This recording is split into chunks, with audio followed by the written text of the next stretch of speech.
makna kalam Imam Ghazali rahimahullah wa nafa'ana bi ulumih. Maka adapun orang yang panjang pemikirannya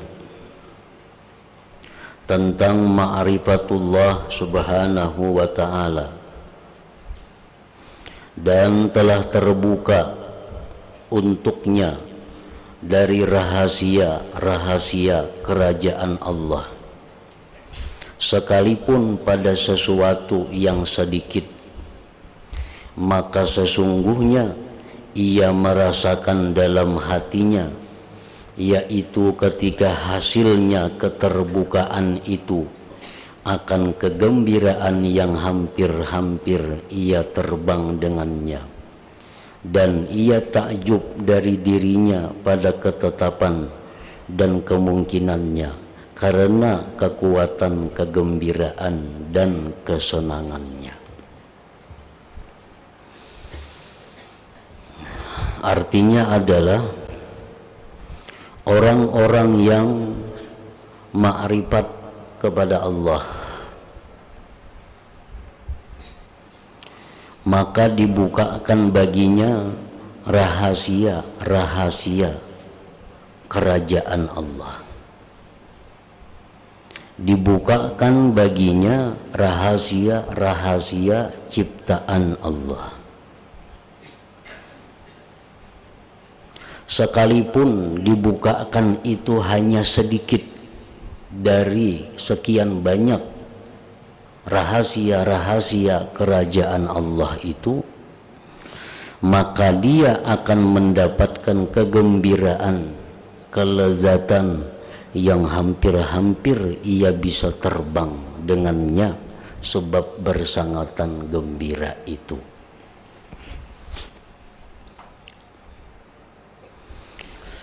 Nah, jadi orang yang diberi Allah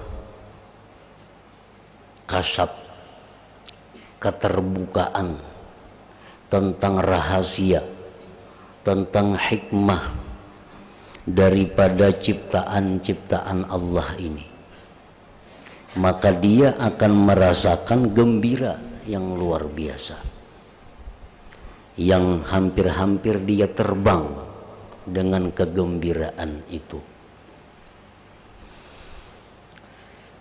Seluruh yang diciptakan Allah, mulai yang besar seperti langit bumi sampai yang sehalus-halusnya, itu semua mengandung rahasia, itu semua mengandung hikmah. Rabbana ma khalaqta hadza batila, Allah tidak menciptakan sesuatu pun tanpa ada rahasianya, tanpa ada hikmahnya, tanpa ada gunanya. Nah, apa kegunaannya, apa rahasianya? Ini makhluk yang diciptakan Allah. Apa rahasianya? Apa hikmahnya? Itu kada diberitahu kecuali kepada orang-orang yang ma'rifat kepada Allah subhanahu wa ta'ala. Wa may yu'tal hikmata faqad utiya khairan katsira, barang siapa diberi Allah hikmah dari sesuatu, maka dia diberikan suatu kebaikan yang sangat banyak. Jadi kada ada sesuatu pun yang diciptakan Allah itu kada mengandung rahasia. Cuma kita ini oleh karena kita kada ma'rifat kepada Allah, kada ma'rifat kepada nang ampunnya sesuatu, lalu kada dibukakannya apa rahasianya, apa gunanya, apa hikmahnya dari ciptaan Allah itu.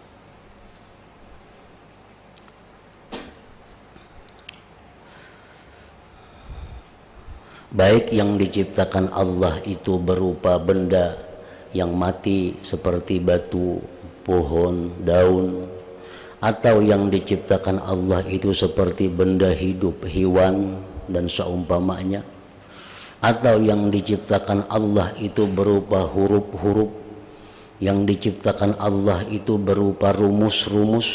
Nah, semua itu ada mengandung rahasia.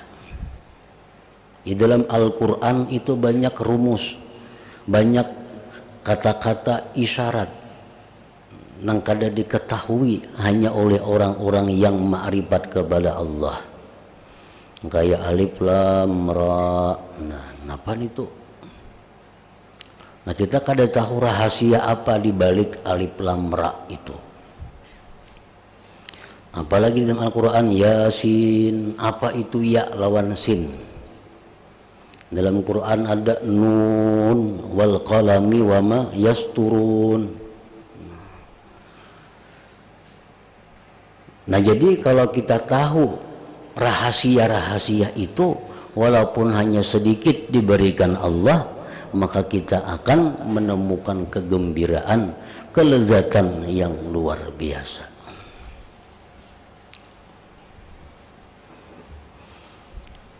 Ada ciptaan Allah umpamanya daun. Umpamanya daun apa kita ambil itu daun limau umpamanya. Nah, daun limau itu apa rahasianya? Nah, kita kada tahu karena kita kada diberitahu Allah, sebab kita kada ma'rifat kepada Allah. Padahal misalnya daun limau itu kalau kita genggam, kita baca akan alif lam ra, dibuka jadi duit 100.000. Cuma kita kada tahu rahasianya.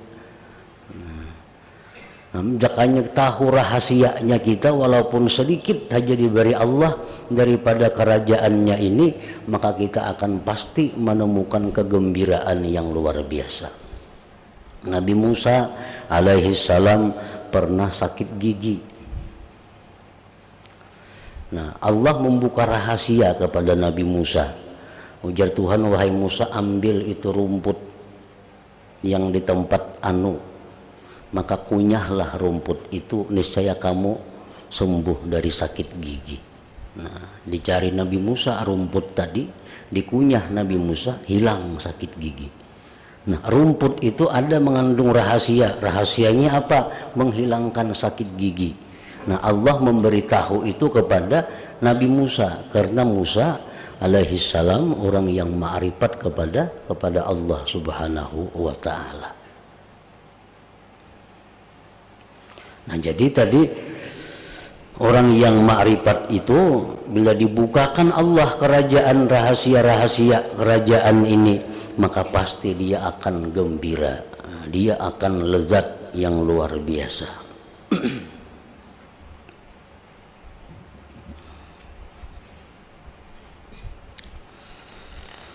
Dan ini termasuk sesuatu yang tidak dapat diketahui kecuali dengan perasaan.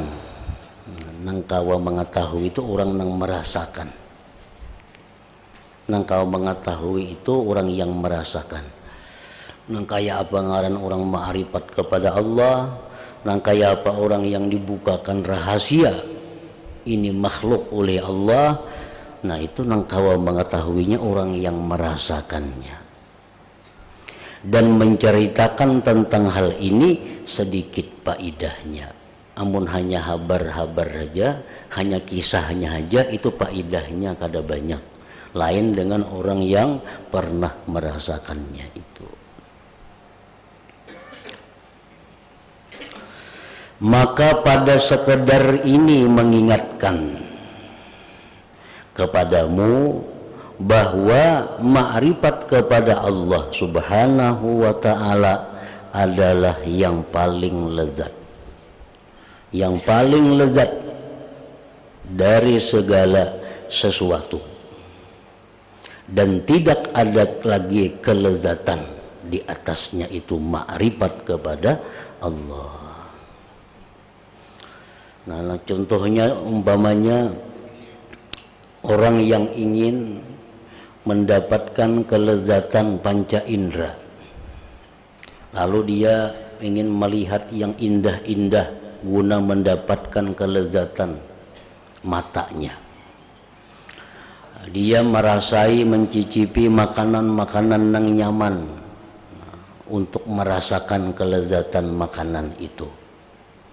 Nah, tetapi orang-orang yang hanya keinginannya mendapatkan kelezatan panca indera itu, dia akan tidak bisa menjadi seorang pemimpin. Orang nang hidupnya kadang mau susah, orang nang hidupnya kadang mau berjuang, orang nang hidupnya ini hanya hendak nang nyaman-nyaman daripada panca indera, ini kadang akan bisa jadi pemimpin. Padahal jadi pemimpin itu lebih lezat daripada makanan yang lezat. Sebabnya apa? Karena kalau ini orang jadi pemimpin, dengan mudah dia mendapatkan yang lezat-lezat itu. Hendak terbang ke sana jadi pemimpin, jadi kepala. Hendak makanan yang nyaman tinggal panggil datang. Hendak pesiar ke mana tinggal telepon berangkat. Nah, ini orang yang jadi pemimpin. Nah, kalau orang yang sudah ma'rifat kepada Allah itu, dia akan menemukan kelezatan-kelezatan yang dirasakan oleh pemimpin. Apalagi kelezatan yang dirasakan oleh orang-orang yang hanya mencari kelezatan panca indera. Nah, orang yang ma'rifat itu dia dengan mudah, kalau inya hendak jadi pemimpin, menjadi pemimpin.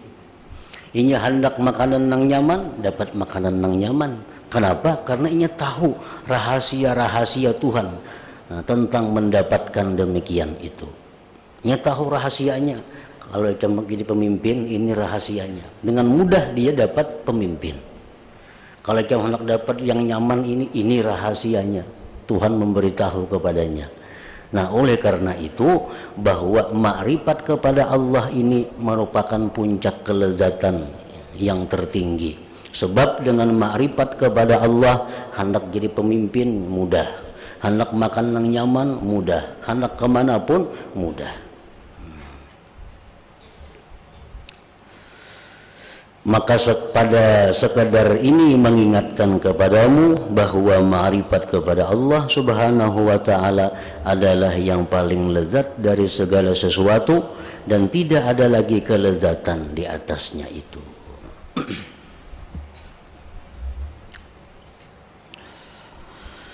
Oleh karena itulah Abu Sulaiman Ad-Darani berkata, sesungguhnya Allah mempunyai hamba-hamba yang tidak akan melalaikan mereka dari Allah oleh takut kepada api neraka dan mengharapkan surga. Maka bagaimana mereka dilalaikan oleh dunia dari Allah Subhanahu wa ta'ala. Artinya Allah ta'ala itu ada mempunyai hamba. Hamba ini kada tahu urusan surga. Hamba ini kada tahu urusan neraka, apalagi urusan dunia. Karena apa? Karena mereka sudah ma'rifat kepada Allah Subhanahu wa ta'ala.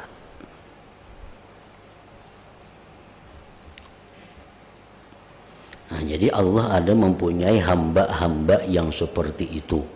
Nang kada tahu neraka, kada tahu surga, apalagi dunia. Nah, kesibukannya hanya dengan Allah Subhanahu wa ta'ala. Nah, berhubung disebutkan tadi bahwa ma'rifat kepada Allah itu paling lezat sesuatu, maka orang yang ma'rifat dengan Allah ini kada mau lagi dia berlepas daripada Allah itu. Kada mau berlepas lagi. Nah, mereka berkata, orang-orang yang awam itu takutnya masuk neraka. Orang-orang awam itu takutnya mati su'ul khatimah. Kalau kami ini takutnya adalah didinding daripada Allah Subhanahu wa ta'ala, dijauhkan oleh Allah Subhanahu wa ta'ala. Artinya apa? Bahwa orang yang ma'rifat kepada Allah itu, walaupun mereka itu masuk surga, tapi terdinding dengan Allah, tetap mereka tidak menyukainya. Walaupun masuk surga, tapi terdinding lawan Tuhan, mereka kada ingin masuk surga.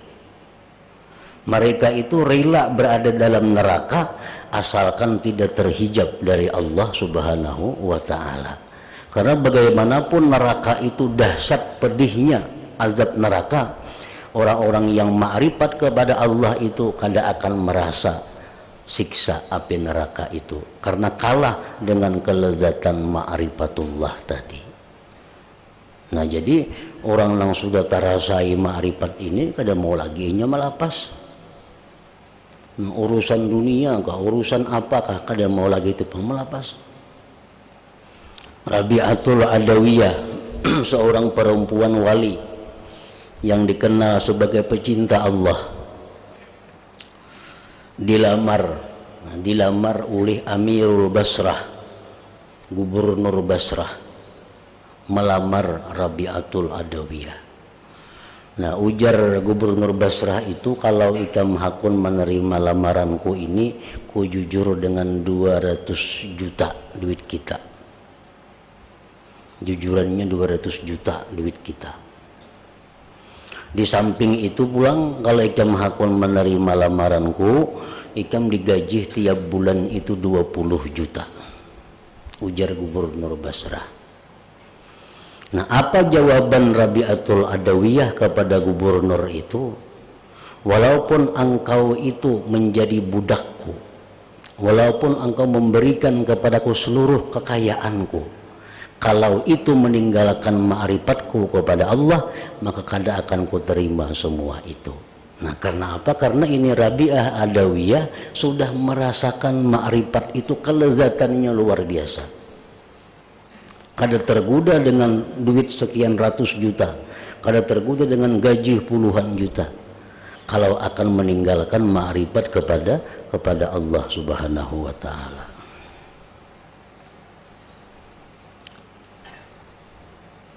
Orang jadi pemimpin aja, menanang hakun belapas jadi pemimpin.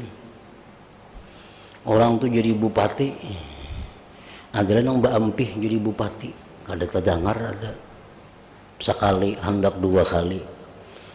Tegar dibatasi kada boleh 3 kali, jangan tidak 10 kali, tetapi hendak jadi bupati itu. Kenapa? Karena nyamannya jadi bupati itu. Kemana-mana dikawal, hendak ini ada, hendak itu ada. Nah, hanya bupati, satu kerajaan yang sangat kecil, yang kada ada artinya dibanding kerajaan Allah. Nah, apalagi orang yang ma'rifat kepada Tuhan itu kada akan mau meninggalkan ma'rifat kalau sudah mereka masuk ke dalam ma'rifat kepada Allah tadi.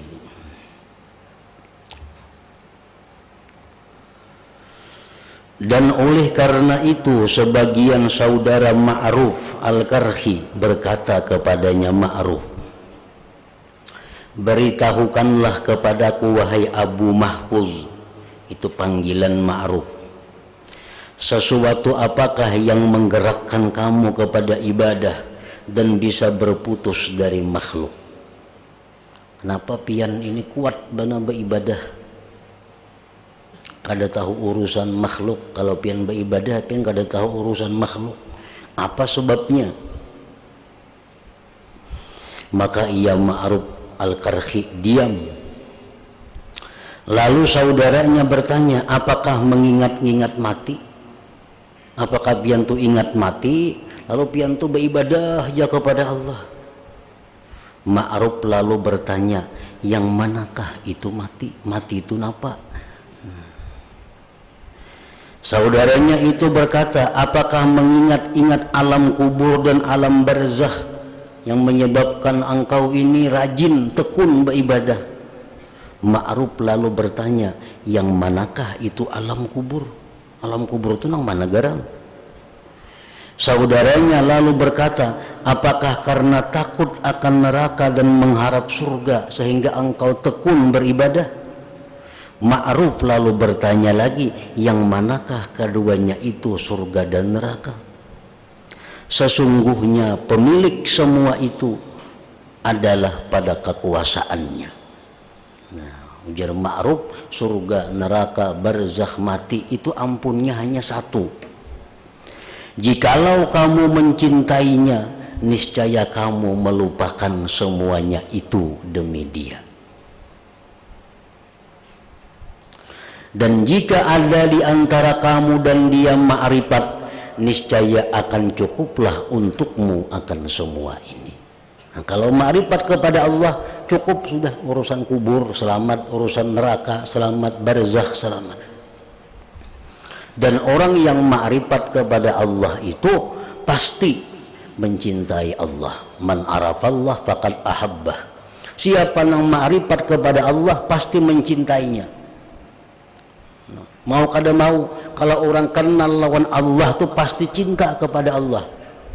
Dan kayak apa cintanya kepada Allah tergantung pengenalannya kayak apa lawan Allah. Nah, orang yang hanya kenal Tuhan itu lewat buku, lewat pelajaran, mungkin cintanya kepada Allah demi sekian persen. Orang yang ma'rifat kepada Allah, yang sudah merasakan ma'rifat kepada Allah, itu lain lagi cintanya kepada Allah. Nah, puncak kecintaan kepada Allah itu adalah melupakan segala-galanya. Kada tahu lagi neraka, kada tahu lagi surga, karena yang ditujunya itu adalah Allah. Apabila dalam mencintai Allah itu kita masih ingat surga, kita masih ingat neraka, itu menunjukkan cinta kita kepada Allah belum sepenuhnya. Berarti ma'rifat kita pun belum sepenuhnya. Nah, kita masih takutan lawan neraka, kita masih mengharap surga, nah, kita masih banyak permintaan macam-macam yang kita ingat. Di samping itu kita cinta juga lawan Tuhan, itu menunjukkan bahwa cinta kita lawan Tuhan itu belum bujur, belum penuh. Akibat dari ma'rifat kita belum bujur. Sama orang ini mencintai seseorang perempuan. Nah, kayak apa cintanya kepada seseorang perempuan yang seringkali diibaratkan dalam orang-orang sufi dengan sebutan salma atau salwa.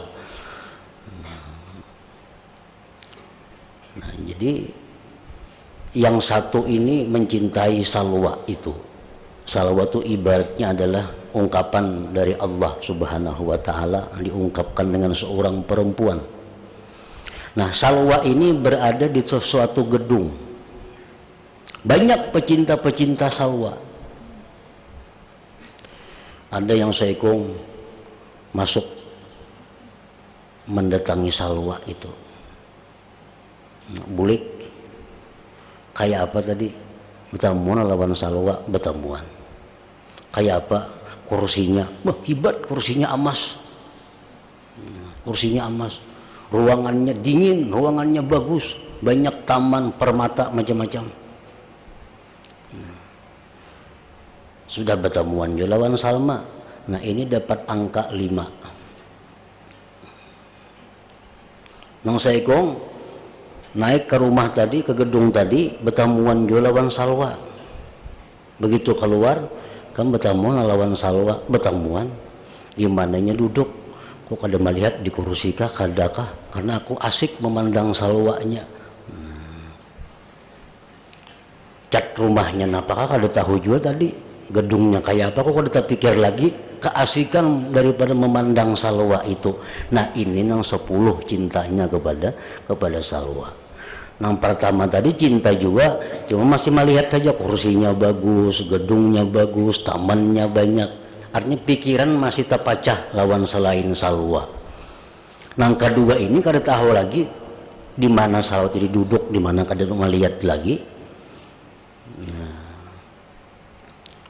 begitu keluar dua orang ini, ditutup pintu gedung. Jadi disuruh yang pertama tadi, engkau lagi sekali masuk ke gedung itu, datangi salwa. Masuk, jalan. Lawang betutup, tuk tuk tuk, mengatuk, mengatuk, dibukai. Temuan lagi lawan salwa, bulik. Kayak apa ikam tadi? Tuk-tuk aja di rumahnya. Keluar salwanya, bertemuan sawat. Nah, ini yang pertama tadi. Ada yang kedua tadi, begitu disuruh datang ke rumah salwa, berangkat ke rumah salwa.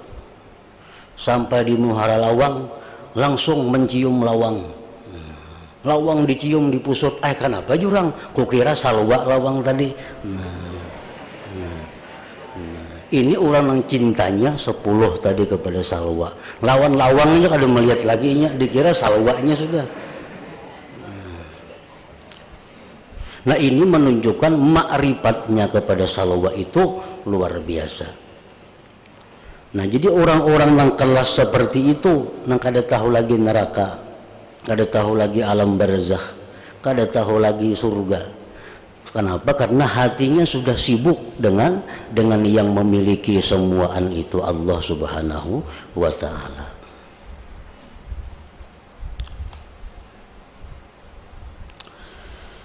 Di dalam cerita-cerita Nabi Isa alaihi salam disebutkan, jikalau kamu melihat seseorang pemuda yang terbuai hatinya untuk mencari Tuhan yang maha tinggi, maka ia telah dilalaikan oleh sebab pencarian itu dari sesuatu yang selainnya. Ini Nabi Isa. Nabi Isa mengatakan bahwa seorang pemuda yang terbuai hatinya untuk mencari Tuhan, untuk bisa mendapatkan ma'rifatullah, maka dia kadang menghiraukan lagi selainnya itu karena sibuk dengan pencariannya itu. Maka ia telah dilalaikan oleh sebab pencarian itu dari sesuatu yang selainnya. Sebagian para syekh memimpikan Bishr bin al-Harith, ada tuan guru bermimpi bertamu Bishr bin al-Harith atau Bishrul Hafi. Lalu syekh yang bermimpi itu bertanya kepada Bishrul Hafi tadi. Ujar yang bermimpi, bertakun dalam mimpi, apakah yang dilakukan oleh Abu Nasrin At-Tammar dan Abdul Wahhab Al-Warra? Ini orang-orang top semuaan yang sudah meninggal dunia. Tuan guru yang bermimpi ini bertamuan Bishrul Hafi, bertakun, kayak apa di sana keadaan Abu Nasr? Bagaimana di sana keadaannya Abdul Wahhab Al-Warra? Bishr bin al-Harith berkata, saya tinggalkan mereka berdua pada saat ini di hadapan Allah Ta'ala, yang mana mereka berdua dalam keadaan makan dan minum. Ujar Bishr Hafi, Abu Nasr, Abdul Wahhab kau tinggalkan. Ini orang bermakan darus di sana, makan minum. Saya lalu bertanya ke tuan guru tadi, dan kamu, pian pang ada bermakanan kah di sana? Bishr bin Haris berkata, Allah Ta'ala mengetahui bahwa kesenanganku terhadap makan dan minum sedikit, maka dia memberikan saya memandang kepadanya. Memandang kepada Allah itu adalah ma'rifatullah, dan memandang kepada Allah itu paling lezat dari seluruh kelezatan yang ada di dalam surga. Dalam surga itu kadang-kadang kada nyaman, tapi yang paling nyaman memandang Allah, memandang kepada Allah. Orang yang sibuk dengan bidadari, bercumbu dengan istrinya, orang yang asik makan minum, orang yang asik istirahat, begitu ada pemberitahuan Allah membolehkan kepada penduduk surga untuk memandangnya. Nah, seluruh yang bersenang-senang tadi meninggal kesenangannya, menghadap memandang kepada Allah. Karena memandang Allah itulah puncak daripada kelezatan nikmat di dalam surga. Dari Ali ibn al-Muwaffaq, ia berkata, saya bermimpi seakan-akan saya masuk surga. Lalu saya melihat seorang laki-laki duduk pada suatu hidangan, dan dua malaikat di sebelah kanan dan kirinya menyuapkan makanan yang enak-enak padanya, dan orang itu terus-menerus memakannya. Dalam surga makanannya disuapi.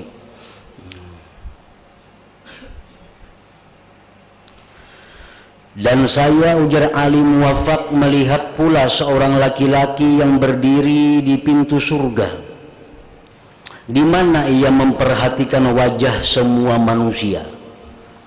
Lalu diperbolehkan sebagian di antara mereka masuk ke dalam surga dan ditolaknya sebagian yang lain. Ali ibn al-Muwaffaq lalu berkata, kemudian saya lewati kedua laki-laki itu sampai ke Hadikatul Qudsi. Lalu saya melihat di kemah-kemah Aras ada seorang laki-laki, terbuka pandangannya, ia memandang kepada Allah Ta'ala yang tidak berkedip matanya. Kemudian saya bertanya kepada malaikat Ridwan, siapakah orang ini? Orang ini kada tahu makanan, kada tahu bidadari di dalam surga nih. Ini asik memandang Tuhannya. Ada tadi nang berdua aja orang makan aja juga. Malaikat na menyuapi, makan terus inya, kada tahu urusannya. Ada nang saya ini kada asik memandang Allah. Betakun Ali Muwaffaq lawan Ridwan, siapa nih itu memandang Tuhan terus itu? Malaikat Ridwan menjawab, Ma'ruf al-Karhi itu. Ia beribadah kepada Allah tidak karena takut daripada nerakanya dan tidak pula karena rindu kepada surganya, akan tetapi karena cinta kepadanya, maka ia dibolehkan memandang kepada Allah sampai hari kiamat. Nah, jadi Ma'ruf al-Karhi ini luar biasa, ruhnya di dalam surga sampai hari kiamat memandang kepada Allah Subhanahu wa ta'ala. Ali bin Muwaffaq menyebutkan bahwa ada dua orang laki-laki itu. Siapa dua laki-laki tadi? Itu adalah Bishr ibnul Haris al-Hafi dan Imam Ahmad bin Hambal. Nah, kedudukannya lebih tinggi Ma'ruf al-Karhi tadi di sisi Allah Subhanahu wa ta'ala. Oleh karena itulah Abu Sulaiman berkata, barang siapa yang pada hari ini sibuk dengan urusan dirinya sendiri, maka dia besok sibuk dengan dirinya sendiri. Ini suatu kata-kata mutiara dari Abu Sulaiman Ad-Darani. Barang siapa yang di dunia ini sibuk dengan urusan dirinya sendiri, urusan badannya, urusan awaknya, urusan kesehatannya, urusan anak bininya, urusan hartanya, urusan tokonya, urusan dagangannya, habis harinya sibuk dengan urusan itu, maka dia besok pada hari kiamat sibuk dengan dirinya sendiri. Hari kiamat pun kayaknya dia sibuk dengan urusan-urusan itu.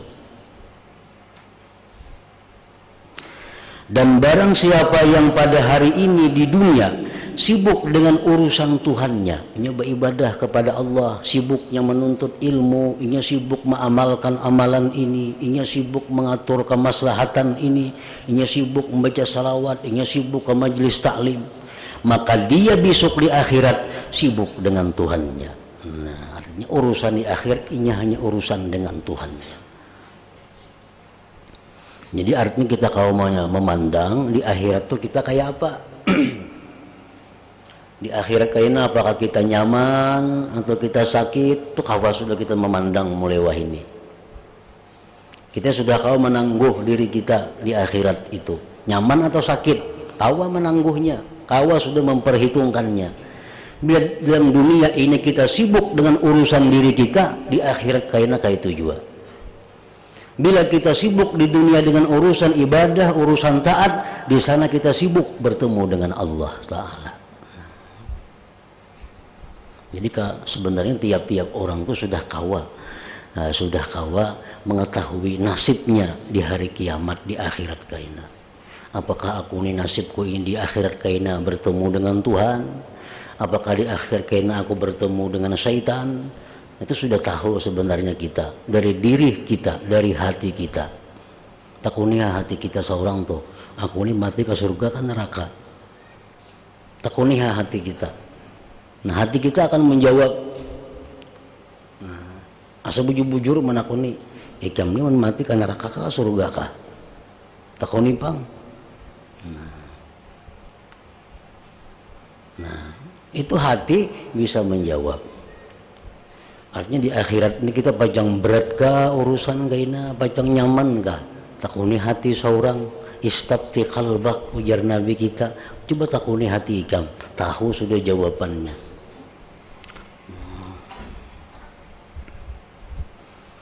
Rumusnya apa? Bila orang di dunia sibuk lawan urusan dirinya, di situ bakal sibuk urusan dirinya. Kepanasan, kehausan, macam-macam sibuknya di sana. Karena di dunianya sibuk mengurusi dirinya. Bila orang di dunia sibuk dengan ibadah kepada Allah, di sana kesibukannya adalah bertemu dengan Allah. Nah, kemudian Sufyan Ats-Tsauri bertanya kepada Rabi'atul Adawiyah,